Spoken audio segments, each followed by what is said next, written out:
आज भुला गई, मेरी बेटी भुला गई तो हम भी भुलाएंगे। मेरी बेटी खिलल मुरझा गई, मैं भी भूल।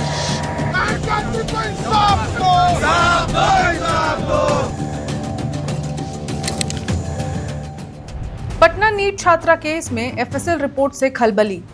रिपोर्ट में कपड़ों से स्पर्म मिलने का खुलासा। इस केस पर बात करने से पहले मुझे कुछ पंक्तियां याद आ रही हैं। सत्ताधारी अब तो जागो, सजा बेरहम अब तो ला दो, कब तक जलती मरती रहेंगी, दुष्कर्म अत्याचार सहेंगी, जमीर तो है मार ली तुमने, या तो खुद को तुम दफना लो या तगड़ा कानून बना लो।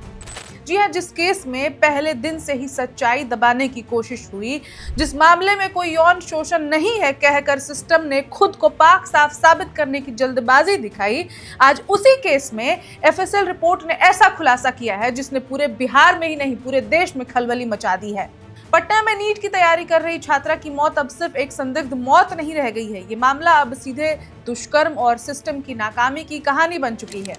पटना में नीट छात्रा की मौत के मामले में फॉरेंसिक साइंस लैब यानी एफएसएल की रिपोर्ट सामने आई है और छात्रा के कपड़ों पर स्पर्म पाए गए हैं।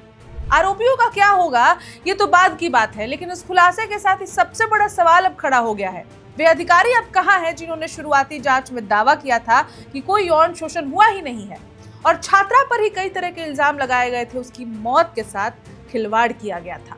एफएसएल रिपोर्ट के बाद अब इन सैंपल्स का मिलान आरोपियों के डीएनए से किया जाएगा ताकि ये साफ हो सके कि अपराध में कौन कौन शामिल था। ये एफएसएल रिपोर्ट उस पूरी शुरुआती पुलिस थ्योरी को पूरी तरह से खारिज कर देती है। इससे पहले एक मेडिकल रिपोर्ट में दुष्कर्म की पुष्टि हो चुकी, ये दूसरा मेडिकल पोस्टमार्टम रिपोर्ट था जो पीएमसीएच के डॉक्टर्स ने किया था, इसमें पुष्टि की गई थी। अब दूसरी और सबसे अहम वैज्ञानिक रिपोर्ट में स्पर्म मिलने की पुष्टि ने साफ कर दिया है कि सच्चाई को दबाया गया, जांच में लापरवाही हुई और शायद जानबूझकर केस को कमजोर करने की कोशिश की गई। चलिए इस अपराध की कुंडली आपको बताते हैं शुरुआत से। सबसे पहले छात्रा की संदिग्ध हालात में मौत होती है। परिवार यौन शोषण की आशंका जताता है। शुरुआती पुलिस बयान में कोई दुष्कर्म नहीं हुआ है ऐसा कहा जाता है और ये भी कहा जाता है कि छात्रा ने खुद से खुद की जान लेने की कोशिश की है। उसकी सर्च हिस्ट्री में साइनाइड और नींद की गोली और पता नहीं क्या क्या पाए गए हैं। जनता और सामाजिक संगठनों में आक्रोश आता है, जिसके बाद परिवार को पहले से ही शक होता है। परिवार बार बार चीखता है, चिल्लाता है, कहता है कि हमारी बेटी के साथ गलत काम हुए हैं, हमारी बेटी का दुष्कर्म किया गया, उसकी हत्या की गई है। मेडिकल जांच में दुष्कर्म के संकेत आते हैं। ये सेकंड मेडिकल रिपोर्ट है जिसकी बात मैं ऑलरेडी आपको बता चुकी हूँ। जिसके बाद अब एफएसएल रिपोर्ट में कपड़ों पर स्पर्म की पुष्टि, हर नई रिपोर्ट के साथ ये सवाल और गहरा होता जा रहा है। अगर शुरू से ही सही जांच होती तो आज ये स्थिति नहीं आती। इसके बाद सरकार से सवाल तो बनता है ना, अब तक कोई अधिकारी निलंबित क्यों नहीं हुआ है, चाहे वो रोशनी कुमारी हो, चाहे वो एसएसपी हो, जिन सब लोगों ने लीपापोती की कोशिश की, कोई एक्शन उन पर अब तक क्यों नहीं?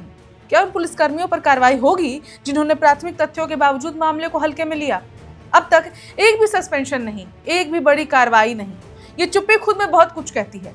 इस मामले में सिर्फ आरोपी ही आरोपी नहीं है, बल्कि जांच में लापरवाही बरतने वाले अधिकारी भी जिम्मेदार हैं। सरकार को चाहिए कि उदाहरण बनाते हुए ऐसे अफसरों को चिन्हित कर सख्त सजा दे, क्योंकि ये सिर्फ एक छात्रा की मौत का मामला नहीं है, ये न्याय व्यवस्था की परीक्षा है। अगर अब भी जवाबदेही तय नहीं हुई तो अगला पीड़ित कौन होगा कोई नहीं जानता और सिस्टम की विफलता की भेंट बेटियां चढ़ती रहेंगी। इस खबर में इतना ही। अपडेट्स हम आप तक पहुंचाते रहेंगे। मैं रिचा और आप देख रहे हैं वन इंडिया हिंदी।